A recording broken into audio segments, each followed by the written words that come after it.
Good morning. Good morning. It's Vitra Anthony with Vitra Anthony Presents. Um, I got, I received a question yesterday about what's the best way to pick a college? How can I pick a college? Have that conversation with my child. And there are a few things that you should consider. You know your child's personality. You know, has your child ever been away from home before? How do they handle themselves? Have they ever been away from home by themselves? What have you prepared your child for? Have you prepared your child to be away from you? Like, do they know how to wash their own clothes? Can they manage mass transit? Can they handle getting themselves up? You know, those are all things that college is all about anyway, but could your child do those things 500 miles away from you, or 300 miles away from you, or 100 miles away from you? You want to set your child up to be successful. The next thing you want to think about are study habits. What kind of study habits does your child have? Can your child be 100 miles away from you and still plan out study dates?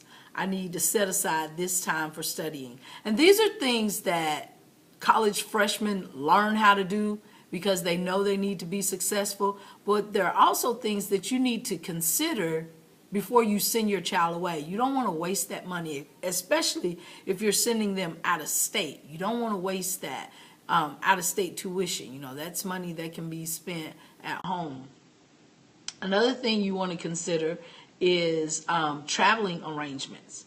Will you be able to get your child to and from college as many times as they want to come home? You know, you take your kids away. Some colleges, I know here in Bowling Green, Western Kentucky University starts, thank you so much for the hearts. Thank you so much. I appreciate it. Here in Bowling Green, Western Kentucky University starts right before Labor Day. So the kids are here maybe 2 weeks and then they go home for Labor Day. Would you be able to afford that? Would you be able to take your child to school and then 2 weeks later go back and pick them up, or have them come home for Labor Day? Same with Thanksgiving and Christmas. Thanksgiving is end of November, of course, and then a lot of times the kids get out of school 2 weeks later for Christmas break. And so those are back-to-back trips. And so would you be able to afford that? Would your child have a ride? Would you feel comfortable with them riding with someone else? Do you have time to go get them and bring them back? Those are things that you need to think about when you're looking at colleges and planning on sending your kids to different places.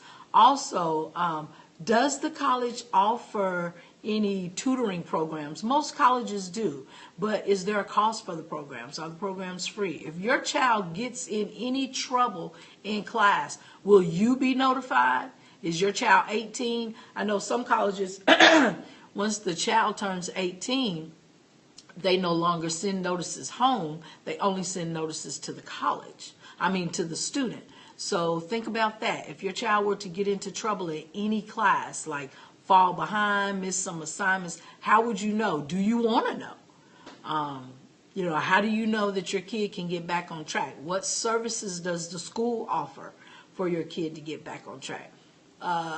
Would your child have to take a lot of night classes? How spread out is the campus? Coming from a small community, if the campus is spread out over 3 or 4 miles, would your child be able to handle that, walking back and forth or commuting back and forth or using the transit system to get back and forth? So those are things that you truly need to think about before you send your child away. You don't want to waste any money. You want your child to have a very good college experience. You want them to grow up. Those are college is the place where those things happen, but you also want them to be successful. So sit down with your kid, ask them these questions. Could they handle not coming home for Thanksgiving, but then getting to come home for Christmas? Could they handle that? Could they handle not being home for Easter?